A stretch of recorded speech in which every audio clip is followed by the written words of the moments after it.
Salut YouTube et bienvenue pour cette nouvelle vidéo sur Blood is the New Black. Nous sommes au début du mois de février, enfin en réalité quasiment à la moitié, mais le mois de février étant un mois beaucoup trop court, on va dire qu'il triche et qu'on n'est qu'au début.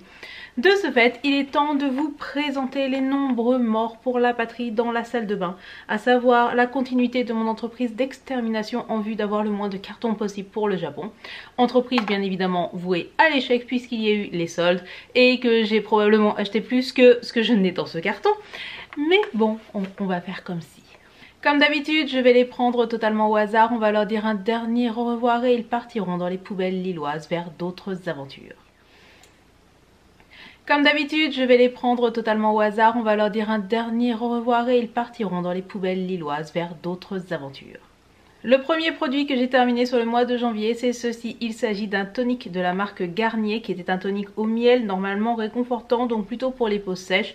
Donc j'ai jamais vu vraiment la différence entre un tonique pour les peaux sèches et un tonique pour les peaux grasses. Mais bon, dans tous les cas, il faisait le travail. La seule chose que je lui reproche, c'est que je n'aimais pas du tout l'odeur. C'était une odeur qui, moi, me faisait penser au Vogalen. Autant dire que c'est pas forcément des souvenirs heureux que j'ai avec ce genre d'odeur. C'est une lotion qui coûtait pas cher, elle devait coûter moins de 5 balles.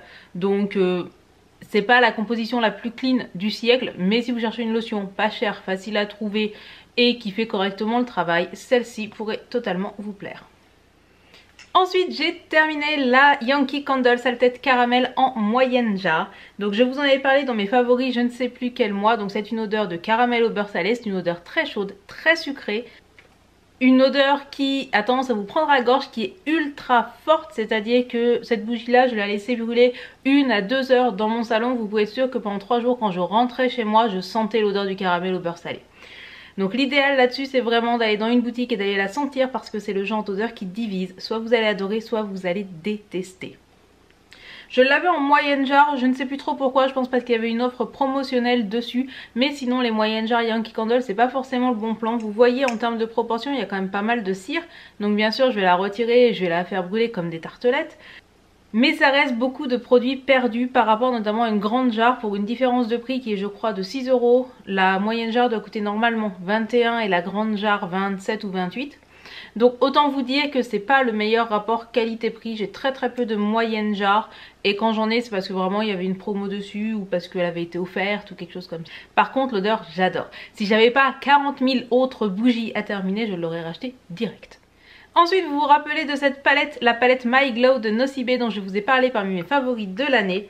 Il se trouve que sur le mois de janvier, j'ai dit au revoir à l'highlighter. Donc j'aimais énormément cet highlighter tout simplement parce que c'est un highlighter qui se voyait sur ma peau et croyez-le, quand vous êtes pâle, trouver un highlighter qui se voit, ce n'est pas si facile. Donc c'est un highlighter qui avait des teintes dorées, donc il faut apprécier de porter des highlighters dorés. Moi je l'aimais en tout cas, et il faut savoir que c'était une palette qui coûtait quelque chose comme 12 € dans laquelle, si vous êtes comme moi plutôt pâle, j'ai utilisé l'highlighter, j'ai utilisé le bronzer et j'ai utilisé le blush. Autant dire que c'est une palette qui a été rentabilisée. Donc le bronzer je vais le terminer, le blush je sais pas parce que je suis en train de terminer un autre blush en ce moment. C'est une palette qui n'est peut-être plus commercialisée chez Nocibé, donc allez-y, notamment vu qu'il y a les soldes, parce que cette palette de contouring pour le teint, si vous êtes pâle, c'est genre le Graal et à un prix ridicule. Ensuite j'ai terminé ceci, il s'agit d'un mascara de la marque Majolica Majorca que j'avais acheté au Japon. Donc Majolica Majorca c'est une marque qui appartient à Shiseido, donc un gros gage de qualité et qui cible plutôt des jeunes adultes, des fins d'adolescence, début de l'âge adulte, puisque le packaging comme vous le voyez, je vais même vous faire un gros plan. Le packaging comme vous le voyez est quand même ultra girly, ultra princesse, etc. On n'est pas très loin de l'univers d'un Too Faced par exemple.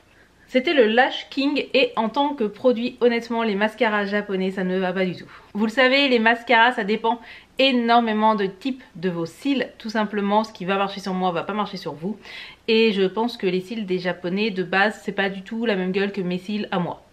Cependant, si vous avez l'occasion d'aller au Japon, je vous conseille vraiment de tester la marque Majolica Majorca parce que les produits sont de très bonne qualité et le packaging est tellement beau que ça vaut vraiment le coup de le tenter. Ensuite, j'ai terminé ceci qui n'est autre qu'un eyeliner de la marque Je mets Maybelline qui avait la particularité, comme vous le voyez, d'être courbé. Donc c'est le Curvitude Liner et comme il était courbé, quand vous le tenez, Ça aide vraiment à faire la virgule. Donc les nombreuses innovations en termes de préhension d'eyeliner, on en a vu des tonnes. On a vu le Precision Liner de NYX par exemple qui a un truc pour poser son doigt. Donc moi je me mets du liner depuis que j'ai 15 ans, donc autant vous dire que je peux me liner avec à peu près n'importe quoi, même un stylo Bic s'il y avait besoin. Cependant ce liner là me convenait bien, me permettait bien de faire mes eyeliners comme je l'aimais, qui soient plus courts, plus longs suivant les jours, etc. Vraiment je n'avais rien à reprocher à ce produit. Après c'est un eyeliner feutre, donc la pointe à mon goût est un petit peu rigide, surtout quand on a connu les liners japonais avec leur pointe vraiment calligraphie. C'est un liner qui devait coûter quelque chose comme 12 € en grande et moyenne surface, donc ça vaut le coup. Que vous sachiez vous mettre de l'eyeliner ou pas, sachez que si vous savez pas du tout mettre de l'eyeliner, de toute façon aucun produit ne remplacera un truc qui s'appelle l'expérience. Moi aussi je me ratais hein, quand je faisais mes liners, sauf que j'avais 14 ans, donc en fait je me rendais pas compte. C'était l'époque où je portais du fard à paupières jaune, donc à partir de là je veux dire voilà, que mon liner soit foiré, j'étais sans doute pas ça après. Quand on fait ses premiers traits de liner et qu'on a dépassé la vingtaine, on se rend compte que c'est absolument ridicule et on a un peu marre de sortir avec ça. Mais c'est en essayant et en mettant du liner qu'on devient une experte du liner. Il n'y a pas d'autre secret, même si ce genre d'innovation technique peut aider à faire au moins quelque chose de potable plus rapidement. Et enfin j'ai terminé l'anti-cerne Naked Skin de Urban Decay. Je l'avais en light warm puisque j'ai plutôt une peau avec des sous-tons chauds, d'où mes taches de rousseur. C'est un anti-cerne qui est ultra couvrant, qui s'étale très bien, qui ne marque pas ni les ridules, ni les trucs de déshydratation, rien du tout. Il est très couvrant, autant pour les cernes, mais aussi il m'est arrivé de l'utiliser là au niveau des ailes du nez quand elles étaient rouges ou ce genre de choses. C'est un eyeliner au top et en plus il est assez gros puisqu'il fait quand même 5 ml. C'est un anti-cerne qui a un prix puisqu'il devait coûter quelque chose entre 22 et 25 € chez Sephora, mais il les vaut. Et vraiment, donc là je suis en train de tester et de finir un autre anti-cerne qui lui par contre est nul à chier, mais puisque j'aime terminer mes produits je vais le terminer. Quand je vois la différence entre un anti-cerne Urban Decay, certes qui coûte 22 balles mais qui est génial, et un anti-cerne qui certes en coûte 12 mais qui marque tous les plis au-dessous de ma paupière et qui me fait couler mon mascara au bout de 3 heures, et bah autant mettre 22 balles au bout d'un moment. Si c'est 22 balles qui sont justifiées, eh bien je veux bien les mettre. Voici qui clôt mes produits terminés sur le mois de janvier. Ce fut une légère hécatombe, mais une hécatombe tout de même. C'est toujours 5 produits de moins que je ne garderai pas lorsque je vais partir. Si vous en connaissez certains, n'hésitez pas à me dire ce que vous en pensiez en commentaire. Je suis aussi preneuse de vos retours sur les anti-cernes, puisque là, eh bien, je vais terminer mon anti-cerne Lollipop, ce qui est nul à chier. Je sais pas si j'achète par exemple l'anti-cerne Kat Von D, est-ce qu'il vaut vraiment le coup ou est-ce que je teste l'anti-cerne Fenty Beauty puisque tout le monde cause de ça. Je veux bien vos retours, surtout si vous êtes pâle comme moi.